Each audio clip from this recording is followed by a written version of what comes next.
Hello everyone, welcome back to my channel and Kurumzari Kuzuzangwe Namaste. Aduga I handaki video that I yumda lerpan habitako. And I yumda lere duga hosik morning 6:30 tado record I karang that could over do tindokre. Hosik I chat kin and Vesali. Can say Bekama Purani. I do Namchi Zat Kadaba. Namchi the I documents a man hana in baling at the same give the Canada spelling mistake live because you a Muslim doctor about the documents, my mamma poor Catholic Hosixico. A queen might tell you because tonight on the local carrying in the way. Grand hand no yam can die on hand of Braza Katay, or me is here because no Tassushi Duga. Sorry, Tanga with the Sutai Goduna. No Tabaki National Highway saloon hiding the waiting with Yam Doego. Aduga nung hek hang gibi deke yam ing sale ko engon da comment ing bro sabra hang ko da dung rang deke yam ing bhaure aduga nung sabdi sare do dar ko soi jacket gi lechali ni kai ino da namchi chat pe gi lambi do chingning khai be gi lambi do koer ga chale habra gi na tai ba ko aduna timiti garden le do na ga ne cha de mathak oi bani na dum inge ba ko le chin dum tharam ne ba aduna jacket le la ga chali ni ko aduga ai ngasi ki makhata video to voice over ni da tawrani kai no da ai mi mamang da haidi smaina puthoga ngang si kai je ba duna aduga kaina tawrage ren yora kan nam yeng halake ko ai do akhoi mama leram gani ba ko ima gi mayam ba do aduga mama ga thengnara ka khoi ni office do ni ba aduga ima ni yum da lehre da ko aduna ai kaim tu charge ko ekdum hogolak ba di nganta na ut ka da bani pung 6 ta chat ko da bani ko do ni thenga ba pung 6 to in hogol le ko ai ge alarm do pung 6 to in le me ba duna Gari su lag the Gari do lerem the tardy Muhalakaduni by the ID Jingabani now Kurum the Gari at the mind at Tibokaduna Pungia the Chatuno, Kamato no Kangmana Tibatuna. Garinga in so Aduna Mayaming on the Chulpika got Habiro and Harapodo Facebook the Thariktha Sinam and Hangman in Koduga kind of the description that will happen gay. So ma'am, I don't know should be Sutara ke to go at Pating grade, Konamu, Patangalakum Yang Halaki for your Rakandako. So bye bye. Kunu ma'am, she only come on, check her, you mamma, so like on the Yamadong by 2 Washington. Bon to the lady. Koi mana Tong out the Ginang to the lambiga and hangs.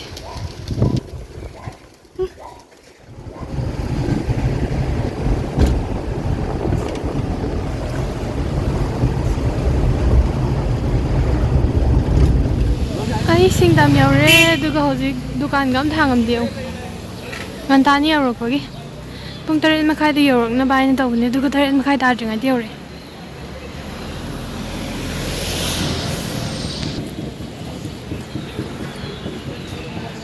Hanging Gary some the later, Nina Sendington Yora Tardy, Gary me am the Taladone. You can't have a hungry.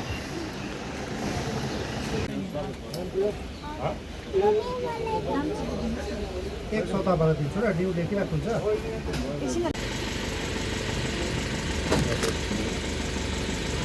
Hello बन्दैलो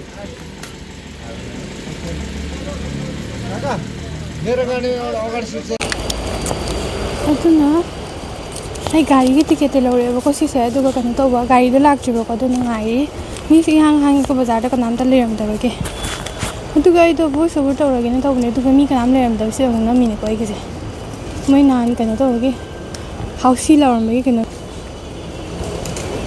oh aduga ne narang han bazar da singdam bazar da mi si bya ba ko adu du gi bazar do ke ne yang ngam to ba ni du phajana hangam da ni si di phajana hangam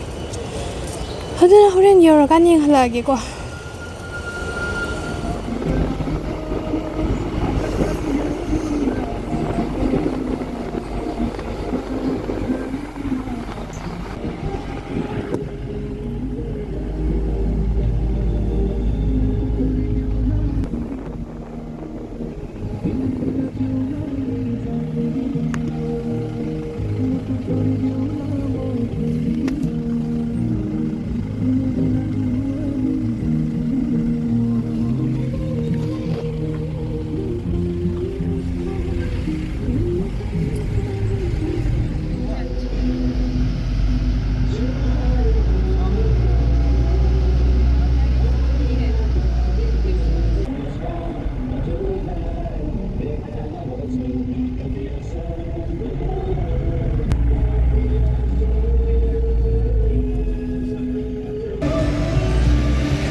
ꯑꯩꯗꯣ DC office ꯌꯧꯔꯦꯕꯀꯣ ꯑꯗꯨꯒ ꯑꯩ office ꯀꯥꯟꯅꯕ ꯃꯤ ꯌꯧꯔꯛꯇ꯭ꯔꯤꯉꯩꯗ ꯑꯩ ꯍꯥꯟꯅ ꯌꯧꯔꯦ ꯉꯁꯤꯗꯤ ꯌꯥꯝ ꯉꯜꯂꯦ ꯑꯗꯨꯒ ꯑꯩꯈꯣꯏ ꯃꯥꯝꯃ ꯂꯥꯛꯑꯒ ꯑꯃꯨꯛ ꯑꯩꯈꯣꯏ ꯑꯅꯤꯁꯤꯗ ꯑꯃꯨꯛ ꯊꯦꯡꯅꯔꯅꯤꯀꯣ ꯑꯗꯣ ꯑꯩꯅ ꯚꯤꯗꯤꯑꯣꯁꯦ ꯀꯩꯅꯣ ꯇꯧꯕꯅꯦ ꯑꯣꯐꯤꯁ ꯃꯅꯨꯡꯒꯤ ꯚꯤꯗꯤꯑꯣ ꯀꯩꯀꯥꯗꯤ ꯅꯝꯕ ꯌꯥꯗꯕꯅꯤꯅ ꯚꯤꯗꯤꯑꯣꯁꯦ ꯅꯝꯗ꯭ꯔꯦꯕꯀꯣ ꯑꯗꯨꯒ ꯆꯦ ꯆꯥꯡ ꯑꯣꯟꯊꯣꯛ ꯑꯣꯟꯁꯤꯟ ꯇꯧꯕꯒꯤ ꯍꯥꯏꯗꯤ ꯑꯣꯐꯤꯁ ꯑꯃꯗ ꯀꯣꯏꯆꯠ ꯆꯠꯄ ꯀꯩꯅꯣ ꯇꯧꯕꯗꯣ ꯑꯗꯨꯒꯤ ꯚꯤꯗꯤꯑꯣꯗꯣ ꯌꯥꯝ ꯅꯝꯗ꯭ꯔꯦ ꯑꯗꯨꯅ kaya tawde video se yam sangore ko sidi aina nga sai habdo ido chak charak te na habdo dusi matang se chak yam lama abni ko doi chak chaba ang chatlu taradi office kano tawdom thengna roi tabaduna rin ko ne khoi mam moi doi ne chak charu doi ni ko khoi mam nan gi video da hangak ko khoi mam moi yum da leit tabran hangak ko haidi ude nan harak ko do khoi mam moi do quarter da loin lei ko mam han du su gen rok da lei du ko kaino sina mama kaino sina atom buduna sida kaino taw lei ko quarter da lei ko namchi da aduduna ne duna thengnadabane duna ngasi do ai sida lai habdu da mama na ma ga thabak tomina sena habini ko akhoi mama khoi ni office jang wari batai sanaba loira kanda che chang simdok simdin gi lore du ga khoi ni mama gi quarter da la ga moi chak chari ne kai no dai du chak lama ba duna mama da vegetarian da nan duna ai alu ngob ga chak chari ba ko aina leba jaga du dagi haidi namchi yorko gari budi chen bane ba ko to ai khara thengdo khre duna gari to chat ki le rame du ga du singdam gi gari phangdo ki haji rompu ki gari da chat ki na phamini ko ise aduga rompu si su handak ki koira ga chat ni kai no lambi su kana taw ni na aduga mar ta su traffic jam su mayam lei ko duna ne rompu yorga mu rompu da singdam da mu chat ni aduga singdam da gi yum da mu yordo rompu bazar sidagi kilometer ama cha taragati bengal yorani ko haidi border area ni na ko thangna buto azna sina kanyo check point ka ma'am lei buto duka maparam nei ko belak mi ge sai degi permit ko ma'am launa bani ko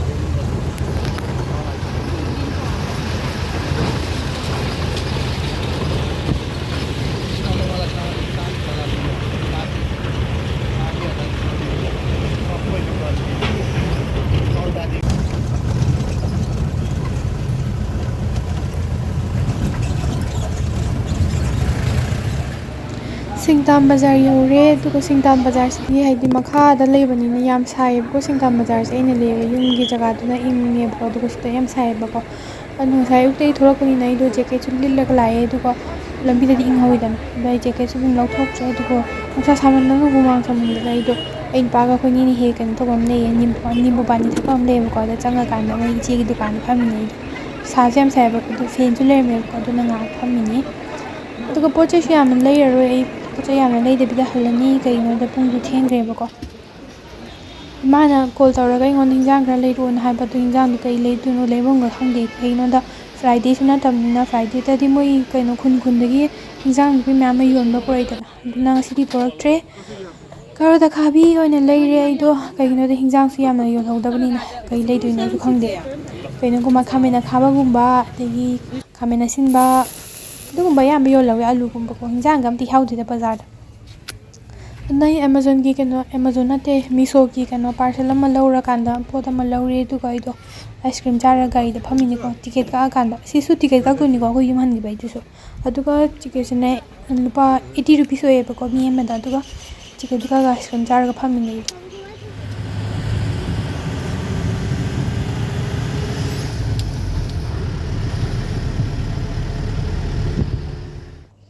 yum yora kanda kaino tare numi tare da na yum yorok pa pung manga ma khai mung tare ba ko yum yorok pa du ga